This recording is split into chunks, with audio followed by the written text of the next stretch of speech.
La République de Platon, livre 7e.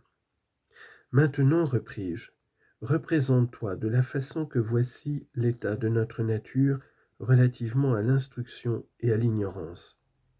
Figure-toi des hommes dans une demeure souterraine, en forme de caverne, ayant sur toute sa largeur une entrée ouverte à la lumière. Ces hommes sont là depuis leur enfance, les jambes et le cou enchaînés, de sorte qu'ils ne peuvent bouger ni voir ailleurs que devant eux, la chaîne les empêchant de tourner la tête. La lumière leur vient d'un feu allumé sur une hauteur, au loin, derrière eux. Entre le feu et les prisonniers passe une route élevée. Imagine que le long de cette route est construit un petit mur, pareil aux cloisons que les montreurs de marionnettes dressent devant eux et au-dessus desquels ils font voir leurs merveilles. Je vois cela, dit-il. Figure-toi maintenant le long de ce petit mur des hommes portant des objets de toutes sortes qui dépassent le mur, et des statuettes d'hommes et d'animaux en pierre, en bois et en toute espèce de matière.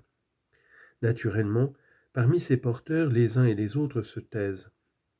Voilà, s'écria-t-il, un étrange tableau et d'étranges prisonniers. Ils nous ressemblent, répondis-je. Et d'abord, penses-tu que, dans une telle situation, ils aient jamais vu autre chose d'eux-mêmes et de leurs voisins que les ombres projetées par le feu sur la paroi de la caverne qui leur fait face? Et comment, observa-t-il, s'ils sont forcés de rester la tête immobile durant toute leur vie? Et pour les objets qui défilent, n'en est-il pas de même? Sans contredit. Si donc ils pouvaient s'entretenir ensemble, ne penses-tu pas qu'ils prendraient pour des objets réels les ombres qu'ils verraient? Il y a nécessité.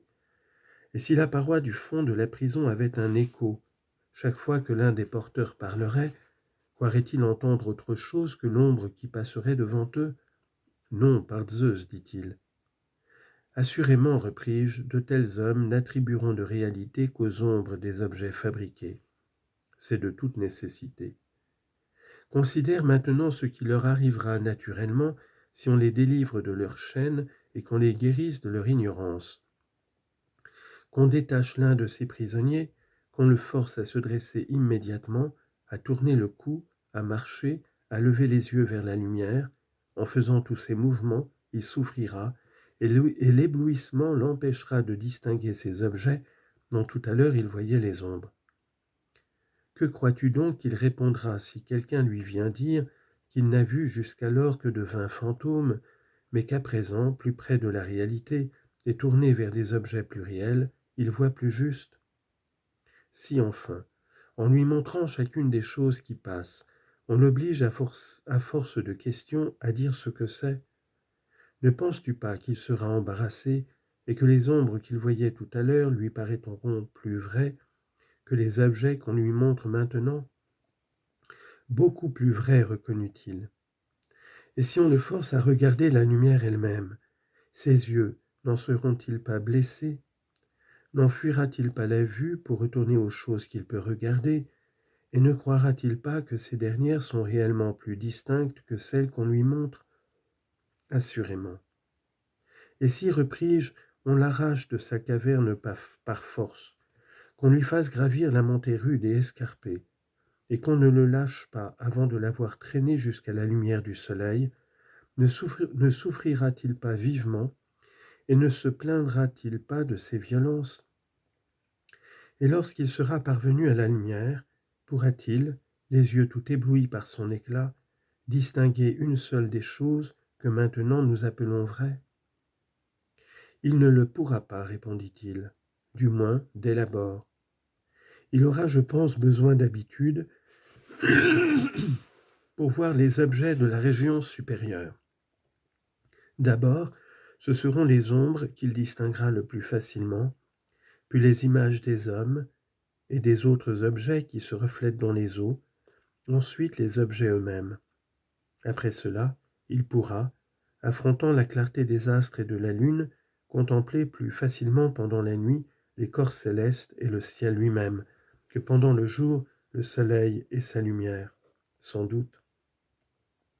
À la fin, j'imagine, ce sera le soleil. Non ces vaines images réfléchies dans les eaux ou quelque autre endroit, mais le soleil lui-même a sa vraie place, qu'il pourra voir et contempler tel qu'il est. Nécessairement, dit-il. Après cela, il en viendra à conclure au sujet du soleil que c'est lui qui fait les saisons et les années, qui gouverne tout dans le monde visible, et qui d'une certaine manière est la cause de tout ce qu'il voyait avec ses compagnons dans la caverne. Évidemment, c'est à cette conclusion qu'il arrivera. Or donc, se souvenant de la première demeure, de la sagesse que l'on y professe, et de ceux qui y furent ses compagnons de captivité, ne crois-tu pas qu'il se réjouira du changement et plaindra ces derniers? Si, certes. Et s'ils se décernaient alors entre eux honneur et louange, s'ils avaient des récompenses pour celui qui saisissait de l'œil le plus vif le passage des ombres, qui se rappelait le mieux celles qui avaient coutume de venir les premières et ou les dernières, ou de marcher ensemble, et qui par là étaient le plus habiles à deviner leur apparition, penses-tu que notre homme fut jaloux de ces distinctions et qu'il porta envie à ceux qui, parmi les prisonniers, sont honorés et puissants? Ou bien, comme le héros d'Homère, ne préférera-t-il pas 1000 fois n'être qu'un valet de charrue au service d'un pauvre laboureur et souffrir tout au monde plutôt que de revenir à ses anciennes illusions et de vivre comme il vivait? Je suis de ton avis, dit-il. Il préférera tout souffrir plutôt que de vivre de cette façon-là. Imagine encore que cet homme redescende dans les cavernes et aille s'asseoir à son ancienne place. N'aura-t-il pas les yeux aveuglés par les ténèbres en venant brusquement du plein soleil? Assurément, dit-il. Et s'il lui faut entrer de nouveau en compétition pour juger ses ombres avec les prisonniers qui n'ont point quitté leur chaîne, dans le moment où sa vue est encore confuse, et avant que ses yeux ne soient remis, or l'accoutumance à l'obscurité demandera un temps assez long, n'apprêtera-t-il pas à rire à ses dépens, et ne diront-ils pas qu'étant allé là-haut, il en est revenu avec la vue ruinée, de sorte que ce n'est même pas la peine d'essayer d'y monter? Et si quelqu'un tente de les délier et de les conduire en haut, et qu'ils le puissent tenir en leurs mains et tuer, ne le tueront-ils pas? Sans aucun doute, répondit-il. Maintenant, mon cher Glaucon, repris-je, il faut appliquer point par point cette image à ce que nous avons dit plus haut. Comparer le monde que nous découvre la vue au séjour de la prison, et la lumière du feu qui l'éclaire à la puissance du soleil. Quant à la montée dans la région supérieure et à la contemplation de ces objets, si tu la considères comme l'ascension de l'âme vers le lieu intelligible, tu ne te tromperas pas sur ma pensée, puisqu'aussi bien tu désires la connaître. Dieu sait si elle est vraie. Pour moi, telle est mon opinion. Dans le monde intelligible, l'idée du bien est perçue la dernière, et avec peine. Mais on ne la peut percevoir sans conclure qu'elle est la cause de tout ce qu'il y a de droit et de beau en toutes choses, qu'elle a dans le monde visible engendré la lumière et le souverain de la lumière, que, dans le monde intelligible, c'est elle-même qui est souveraine et dispense la vérité et l'intelligence, et qu'il faut la voir pour se conduire avec sagesse dans la vie privée et dans la vie publique.